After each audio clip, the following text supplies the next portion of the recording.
अल्हम्दुलिल्लाहिल्लज़ी Kaffa वस्सलातु वस्सलामु अला इबादिहिल्लज़ीना इस्तफ़ा अम्मा बाद फ़अऊज़ु बिल्लाहि मिनश शैतानिर रजीम बिस्मिल्लाहिर इस्लाम सदक़ल्लाहु व मौलानल अज़ीम व सदक़ रसूलुहुन नबियुल अमीनुल मुईनुल मुबीनुल मतीनुल करीम व नहनु अला ज़ालिका लमिनश शाहिदीन व शाकिरीन व ज़ाकिरीन व साबिरीन वल्हम्दुलिल्लाहि रब्बिल आलमीन। आप हजरात खैरियत से बैठे हुए हैं ना? कोई दिक्कत परेशानी नहीं ना हो रही है? हाँ, चूंकि आप मिलाद उन नबी की महफिल में बैठे हुए हैं, अगर यहाँ आपके दिल नहीं लगे तो फिर कहाँ दिल लगेगा? इसलिए कि हम इसी मिलाद वाले के सदक़े में तो यहाँ है। अगर मिलाद वाले न होते तो फिर ये मिलाद कहाँ से होती, फिर हम कहाँ से होते, आप कहाँ से होते। इसलिए यहाँ अगर किसी को दिल न लगे तो फिर समझ लीजिए उसे दुनिया के किसी गोशे खित्ते में दिल नहीं लग सकता है, यहाँ तक कि मस्जिद में भी उसे दिल नहीं लग सकता है। फिर उसे बाजार में कहीं दिल लग जाए, दुनिया की शादाबी और दुनिया की रंगीनियां देखने के बाद कहीं उसका दिल मुतमईन हो, तो वो शख्स है कि जो दुनिया में ही ढल चुका है, उसे दीन की फिक्र नहीं है।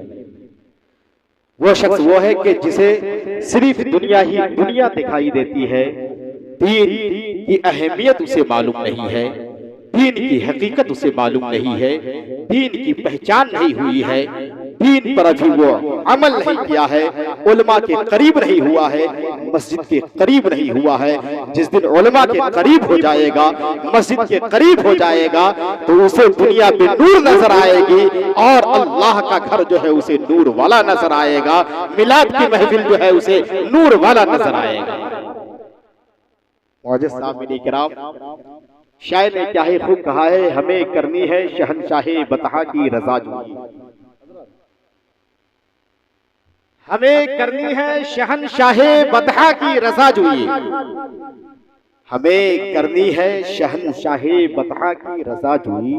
वो अपने हो गए तो रहमते परवरदिगार अपने, वो अपने हो गए तो रहमते परवरदिगार अपनी, और की मोहम्मद से वफा तूने तो हम तेरे हैं। अगर सुभान अल्लाह बोलना गुनाह नहीं है तो आप सुभान अल्लाह बोल सकते हैं, है ना?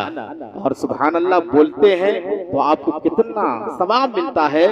आप अगर मस्जिदों में नमाज जुमे ही को पढ़ने जाते होंगे तो जरूर कभी सुभान अल्लाह की फजीलत पर तकरीर आपने सुनी होगी, अल्हम्दुलिल्लाह, और कुरान की तिलावत पर तकरीर सुनी होगी कि जब बंदा एक हरफ कुरान का पढ़ता है तो उसे 10 नेकियां मिलती है ना? और यहाँ सुभान अल्लाह कह रहे हैं, अल्हम्दुलिल्लाह कह रहे हैं, ये सब जो है यकीनन कुरान में है। और आप कुरान महफिल में भी बैठ के पढ़ रहे हैं, अपने घरों पे पढ़ रहे हैं, यकीनन हमारा ज़हन और फिक्र वो रहता है, हमारे दिलों में कुरान वो बसा रहता है कि अगर हम तन्हा भी है तो सुभान अल्लाह अल्हम्दुलिल्लाह पढ़ रहे हैं, तो कुरान की तिलावत कर रहा है, महफिलों में बैठे हुए हैं तो कुरान की तिलावत हो रही है। इसलिए सुभान अल्लाह बोलते रहिए, और सुभान अल्लाह अल्हम्दुलिल्लाह बोलते रहेंगे तो एक और फायदा यह होगा कि जो बंदाए मोमिन सुभान अल्लाह जमीन पर बोलता है, इसलिए कि आप जमीन में बोलेंगे कि नहीं बोलेंगे? जमीन में तो नहीं बोलेंगे, जमीन पर ही बोलेंगे ना। जो बोलना है जमीन पर जो सुभान अल्लाह अल्हम्दुलिल्लाह बोलता है, अल्लाह तबारक व तआला उसके लिए 90 सवाब, बोलिए मुस्कुरा करके, 90 सवाब अता फरमाता है।